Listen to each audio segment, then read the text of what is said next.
Jarod police હદમથક વિસ્તારમાંથી વિદેશી દારૂનું cutting કરતા 2 આરોપીઓને એલસીબી વડોદરા ગ્રામ્યએ ઝડપી પાડી 41,15,000નો મુદ્દામાલ જપ્ત કર્યો હતો।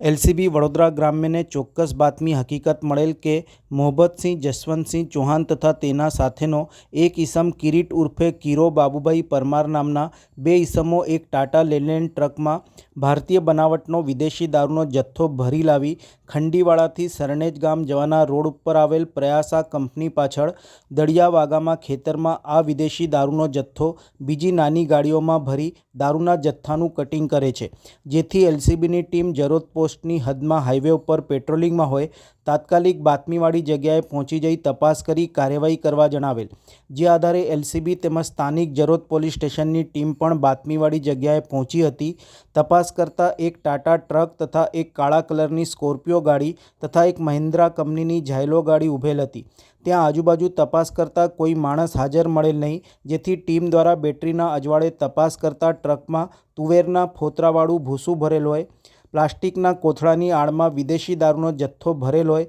તેમજ બંને 4 વ્હીલ ગાડીમાં પણ વિદેશી દારૂનો જથ્થો ભરેલ હોય। વિદેશી દારૂની ગણતરી કરતાં 41,15,000નો દારૂનો જથ્થો તથા ટ્રક તથા 2 4 વ્હીલર ગાડી મળી કુલ 61,15,000નો મુદ્દામાલ કબજે કરવામાં આવ્યો હતો। પોલીસે મોહબ્બતસિંહ ચૌહાણ તથા કિરીટ ઉર્ફે કીરો બાબુભાઈ પરમારને ઝડપી પાડી કાયદેસરની કાર્યવાહી હાથ ધરી હતી।